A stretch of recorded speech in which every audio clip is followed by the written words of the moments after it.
Assalamualaikum warahmatullahi wabarakatuh. Perkenalkan, saya Fania Uzlawidiatna dengan NIM 22403037 dari MBS 7C. Di sini saya akan memenuhi syaratan UAS, yaitu berupa presentasi dari saya kelompok 5 pada mata kuliah pemasaran internasional dengan dosen pengampu Bapak Nur Anwar SE. Topik yang akan saya bahas pada kali ini yaitu tentang ekspor, impor, dan sumber daya pada pasar internasional. Untuk materi presentasi yang akan saya bahas itu ada 3, tentang pengertian ekspor, lalu ada pengertian impor, sumber daya pada pasar internasional. Untuk pengertian ekspor, menurut Undang-Undang Nomor 2 Tahun 2009 dijelaskan bahwa ekspor adalah kegiatan mengeluarkan barang dari daerah pabean Indonesia dan atau jasa wilayah negara Republik Indonesia.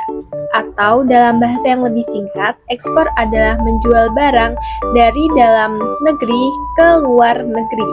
Dan barang yang dijual itu harus dilaporkan kepada Direktorat Jenderal Bea dan Cukai Departemen Keuangan. Tujuan dari ekspor itu ada 3. Yang pertama adalah menumbuhkan industri dalam negeri. Lalu yang kedua, mengendalikan harga produk.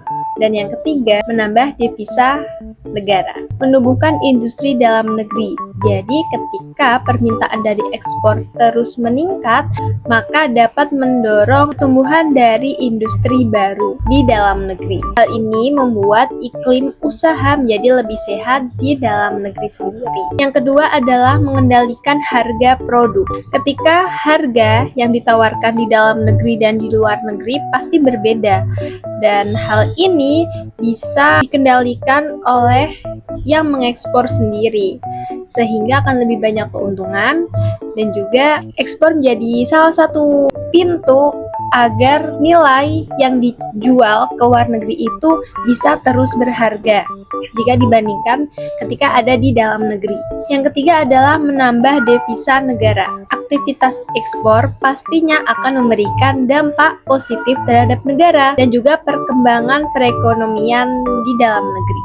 Hal ini bisa menumbuhkan peluang pasar baru di luar negeri dan juga bisa menarik para investor perluasan pasar domestik serta meningkatkan devisa di negara tersebut. Selanjutnya adalah pengertian dari impor sendiri. Suatu kegiatan dalam perdagangan di mana negeri itu membeli barang dari luar negeri dan dikirim ke dalam negeri. Barang dianggap impor ketika barang tersebut telah berada di dalam pabean Indonesia.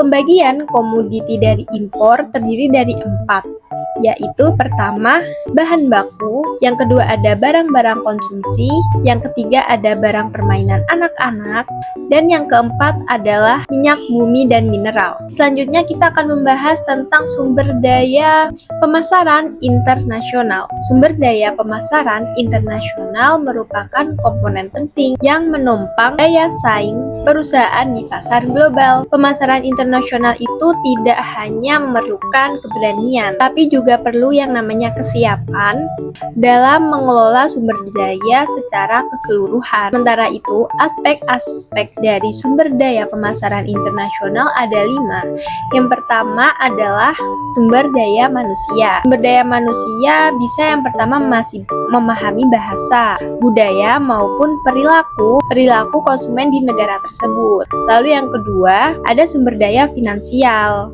yaitu berupa modal untuk mendukung investasi, riset pasar, promosi internasional, serta penyesuaian produk di dalam negeri maupun luar negeri. Dan yang ketiga ada sumber daya fisik, yaitu berupa fasilitas produksi dan juga distribusi global. Yang keempat ada sumber daya teknologi dan informasi, di mana di sini itu menganalisis perilaku dari konsumen internasional melalui data digital, media sosial, dan juga kecerdasan buatan atau AI. Dan yang kelima adalah sumber daya organisasi, mencakup struktur manajemen, budaya yang adaptif, dan juga sistem pengambilan keputusan. Di sini, keberhasilan dari sebuah perusahaan dalam pemasaran internasional tidak hanya bergantung pada ketersediaan sumber daya manusia atau sumber daya yang lainnya, tapi melainkan kemampuan perusahaan dalam mengintegrasikan seluruh elemen sumber daya ke dalam strategi global. Efisiensi, standarisasi, dan juga relevansi dari adaptasi serta kekuatan positioning global akan tercapai apabila perusahaan mampu mengelola sumber daya secara dinamis, responsif, dan berkelanjutan. Nah, sekian presentasi dari saya. Kurang lebihnya saya mohon maaf. Wassalamualaikum warahmatullahi wabarakatuh.